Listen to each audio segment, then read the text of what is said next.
Let me tell you about the only mythology in human history where the gods already knew exactly how the world was going to end, knew it centuries in advance, knew every single detail of the catastrophe that was coming, had every resource and every divine power imaginable available to them, and still managed to make it happen anyway. Not because they were powerless, not because some outside force overwhelmed them against their will, but because the very steps they took to prevent the apocalypse were precisely what caused it. Ladies and gentlemen, fragile little mortals clinging to your spinning rock, welcome to Ragnarok, the Norse end of the world, and the single most accurate mythological description of how your own civilization is currently behaving that has ever been committed to paper. The Norse gods, the Aesir, lived in Asgard, which you can picture as a gated community for divine beings with anger management issues and an unhealthy relationship with mead. At the center of this whole operation was Odin, the All-Father, a one-eyed king who had sacrificed so much in his relentless pursuit of wisdom that he'd hung himself from a tree for 9 days to unlock the secrets of the universe, which, if nothing else, tells you something important about the kind of leadership culture Asgard was running on.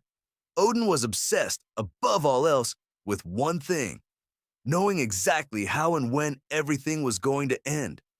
Not to enjoy the present, not to build something worth leaving behind, simply to know and to try to outsmart the inevitable.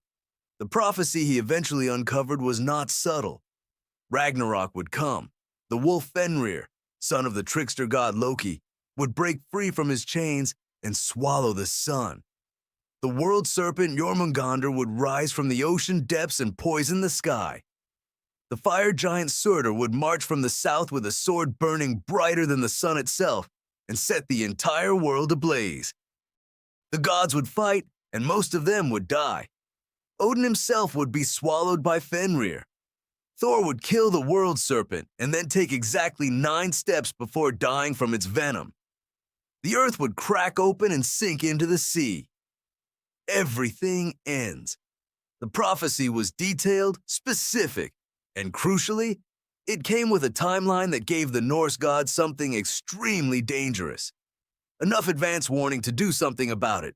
And here, mortals, is where the story stops being ancient mythology and starts being a case study that should make your skin crawl.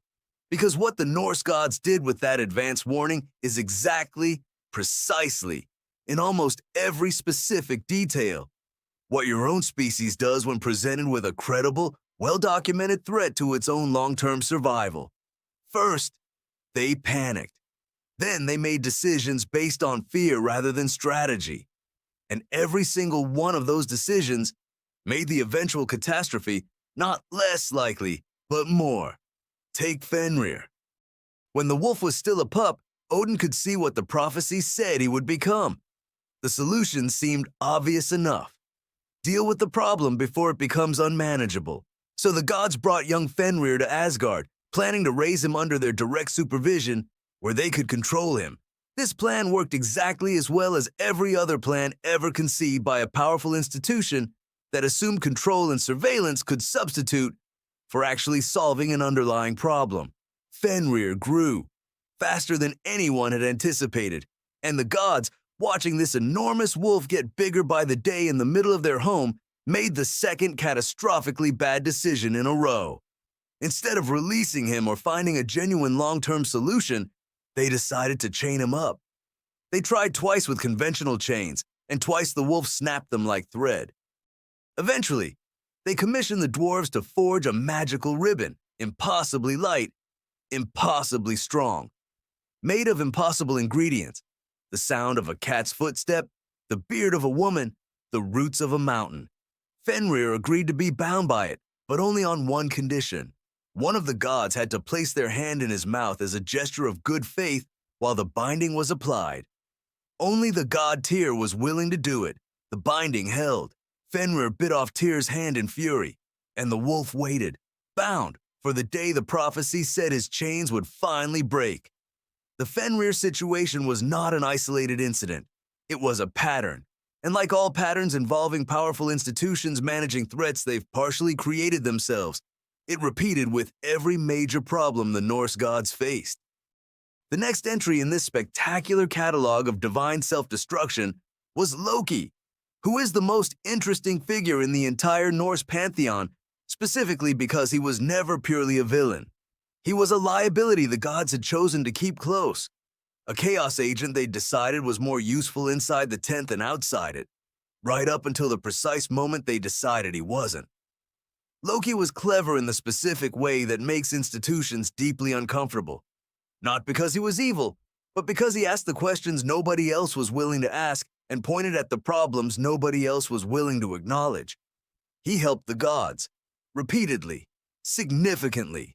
When the giants threatened Asgard, it was often Loki who found the solution, usually through methods that technically worked even when they made everyone else deeply uneasy about exactly how they'd worked.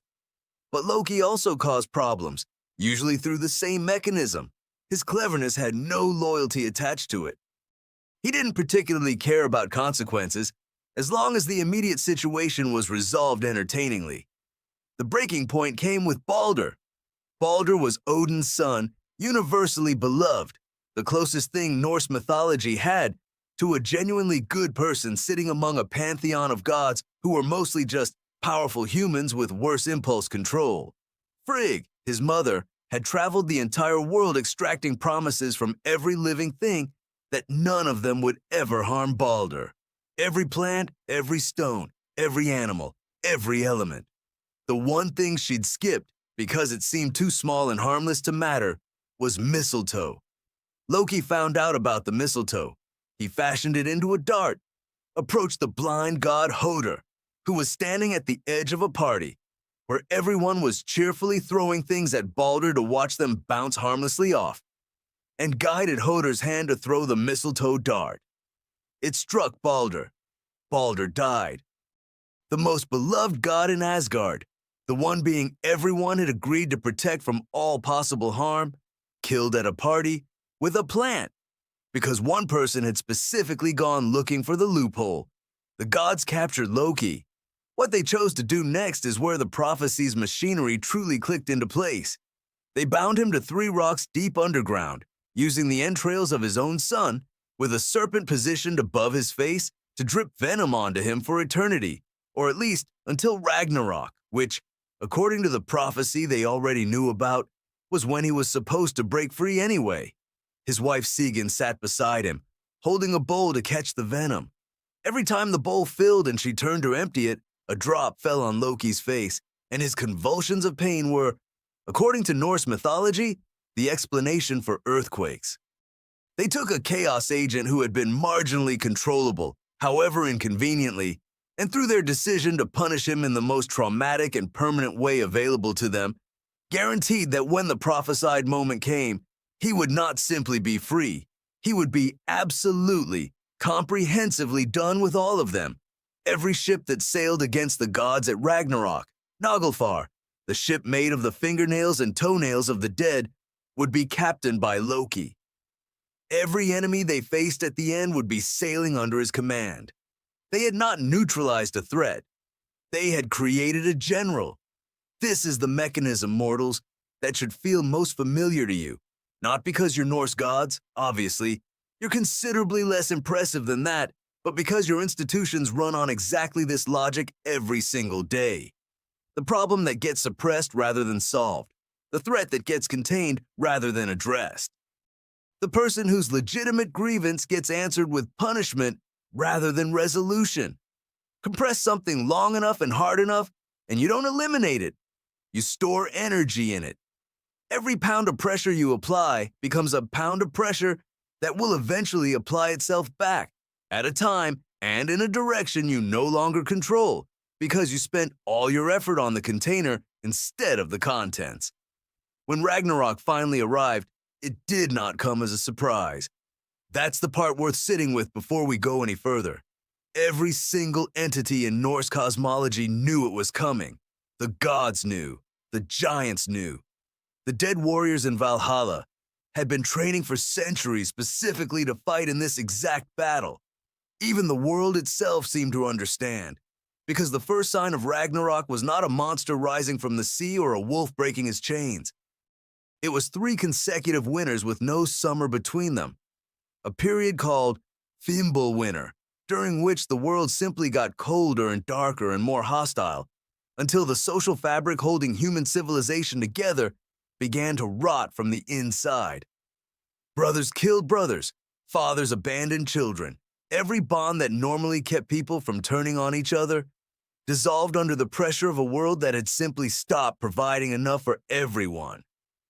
The apocalypse didn't begin with divine monsters. It began with ordinary people under sufficient stress, becoming unrecognizable to each other. Sound familiar, mortals? Take your time. Then the chains broke.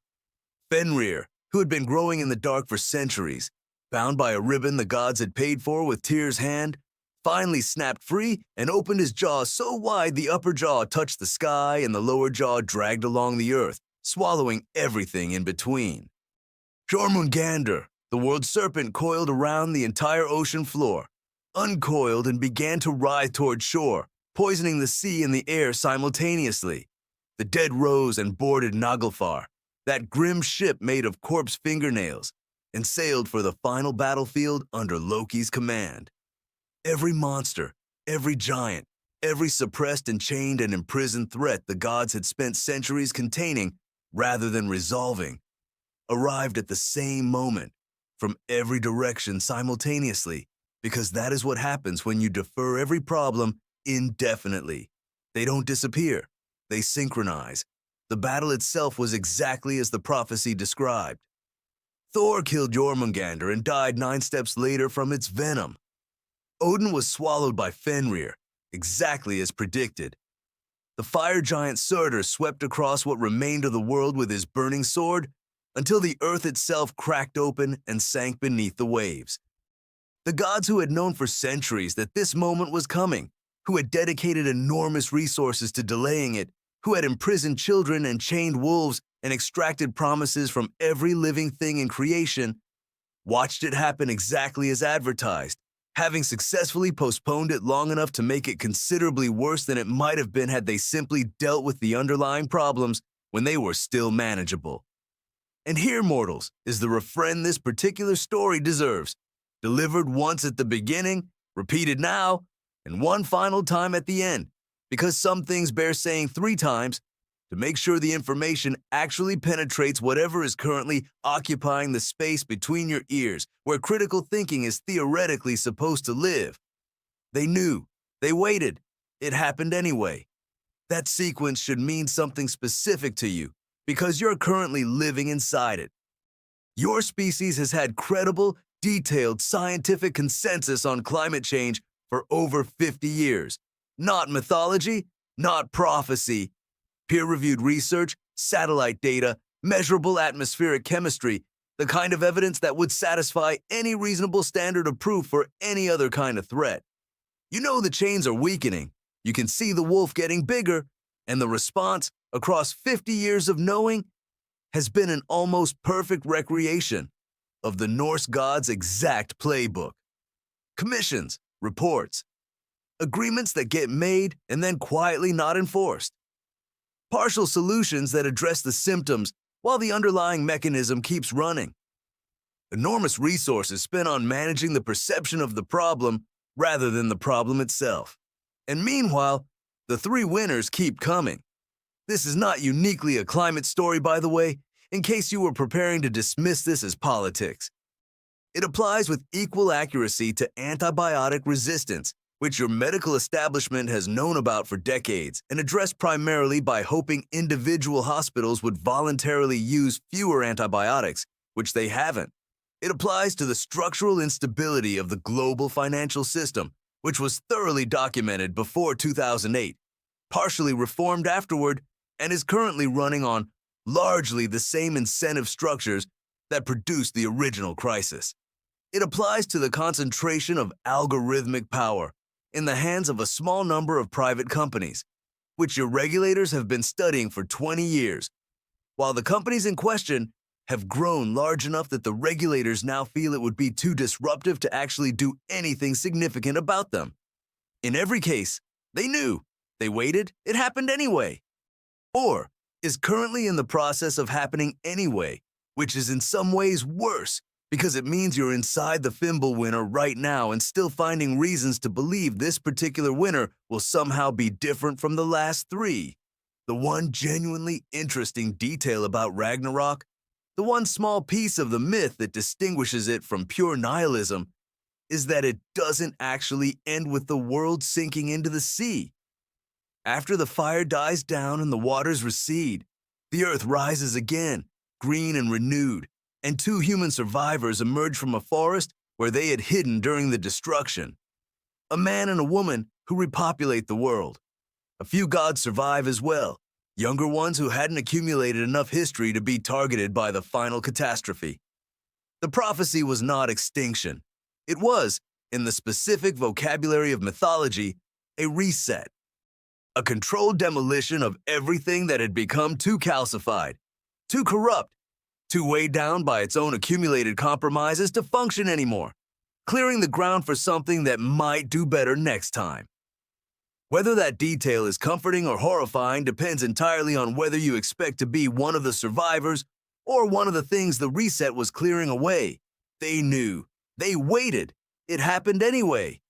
The only remaining question, mortals, is which side of that sentence you plan to be standing on when the final accounting comes due.